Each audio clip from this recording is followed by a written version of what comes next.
Assalamualaikum warahmatullahi wabarakatuh. Perkenalkan, nama saya Ailandari dari Prodi Pendidikan Ekonomi kelas 3A. Video ini saya buat untuk memenuhi tugas dari Bapak dosen Nusrianto Soleh MPD dengan mata kuliah evaluasi pembelajaran. Baik, di sini saya akan menjelaskan tentang sedikit pengetahuan tentang 4 jenis penyusunan tes untuk penilaian. Yang pertama ada entry behavior test, yang kedua ada pre-test, yang ketiga ada post-test, dan juga yang keempat ada embedded test. Yang pertama ada entry behavior test, di mana tes ini digunakan untuk mengukur pemahaman dan keterampilan siswa sebelum memulai suatu pembelajaran atau materi tertentu. Tes ini membantu guru untuk menilai tingkat pengetahuan dasar siswa sebelum memasuki suatu topik.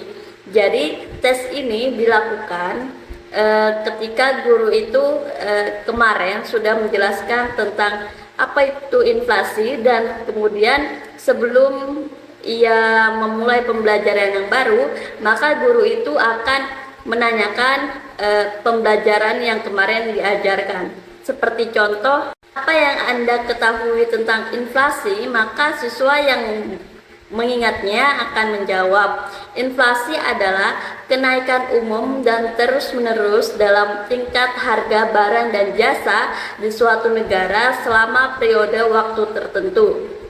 Kemudian guru itu mempertanyakan lagi, sebutkan 3 faktor produksi dalam ekonomi, maka siswa yang mengingatnya akan langsung menjawab, faktor produksi itu meliputi tanah, tenaga, kerja, dan modal. Dan ini adalah salah satu pertanyaan-pertanyaan yang saya buat.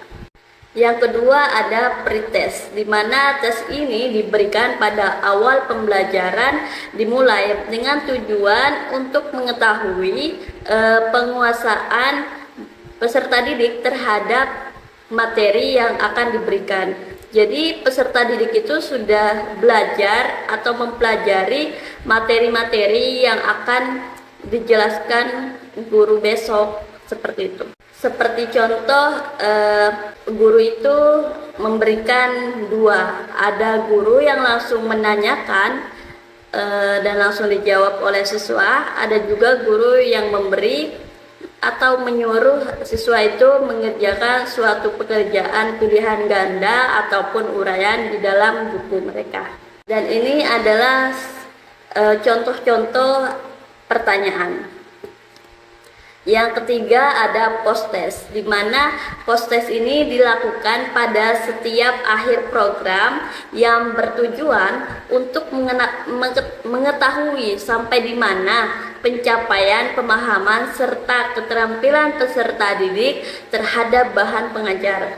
Jadi post-test ini dilakukan di akhir pembelajaran, di mana guru itu bisa menyuruh siswanya untuk mengerjakan soal-soal yang ada di dalam buku, dan ini berupa pilihan ganda juga boleh, uraian juga boleh.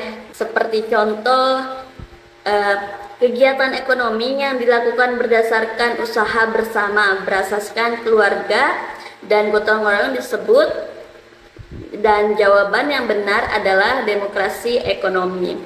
Ini adalah contoh-contoh pertanyaan dari post-test.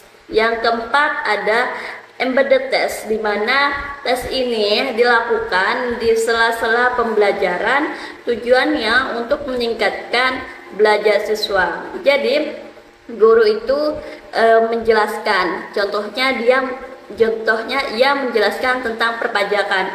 Di sela-sela ia menjelaskan tentang perpajakan, dia akan menanyakan kembali apa itu perpajakan. Jadi siswa yang cepat tanggap ataupun mengerti, mereka akan menjawab. Seperti contoh, perpajakan adalah suatu sistem pemungutan yang memberi wewenang sepenuhnya kepada wajib pajak untuk menghitung, memperhitungkan, membayar, dan juga melaporkan sendiri besarnya pajak yang terutang. Baik, sekian dari saya. Kurang lebihnya mohon maaf. Wassalamualaikum warahmatullahi wabarakatuh.